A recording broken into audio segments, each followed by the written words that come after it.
Global Hort, l'initiative mondiale pour l'horticulture, est un consortium de 9 organisations internationales qui se sont groupées pour davantage de visibilité et de promotion de l'horticulture, en particulier des sciences horticoles, qui contribuent au développement des pays du Sud, et en particulier de l'Afrique et de l'Asie du Sud-Est et de la zone Caraïbe.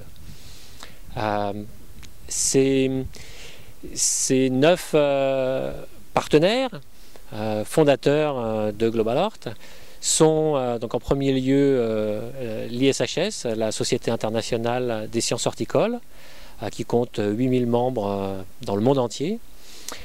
C'est le CIRAD, qui maintenant fait partie lui-même d'un consortium européen appelé AgriNatura.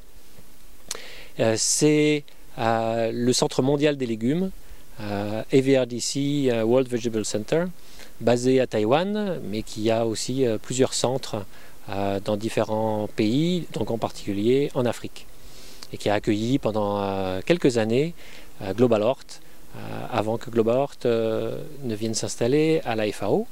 Donc la FAO est maintenant un membre de ce consortium. Le Forum mondial pour la recherche agricole, le GEFAR.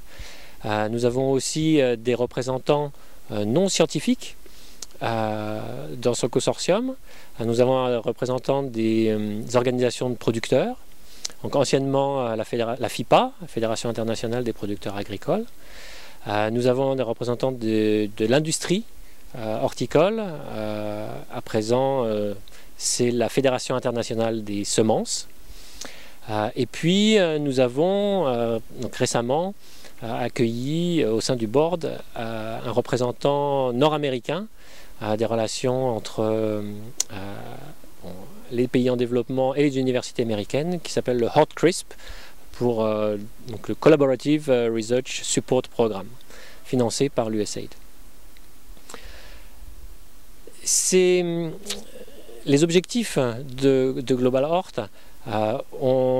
sont 4. La promotion et la défense de l'horticulture pour le développement. Il y a aussi la mise en réseau et le lien, la création de liens entre les différents acteurs fragmentés, dispersés par le monde, mais aussi parce que l'horticulture, c'est pas une filière, mais sont plusieurs filières. Les fruits, les légumes, les plantes aromatiques, les plantes médicinales. Donc il y a un besoin d'unifier, de coordonner toutes ces activités. La troisième activité de base de Global Hort, c'est lié au programme de recherche. Donc nous essayons d'attirer des fonds et de financer des programmes de recherche pour le développement. Nous en avons 3 jusqu'à présent. Nous en avons donc une en Asie sur la mouche des fruits.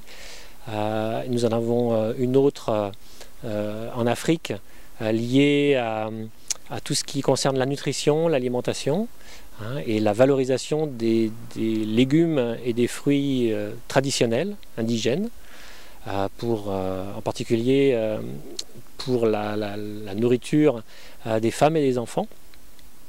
Et puis nous avons aussi coordonné un réseau, une série de visioconférences, donc de vidéoconférences, à travers 7 pays d'Afrique de l'Est et du Sud, concernant l'horticulture.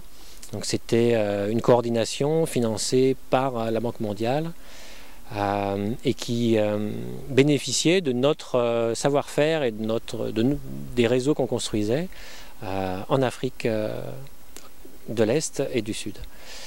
Et puis la dernière activité de Global Hort, c'est lié à tout ce qui est enseignement, éducation et gestion de l'information et des savoirs.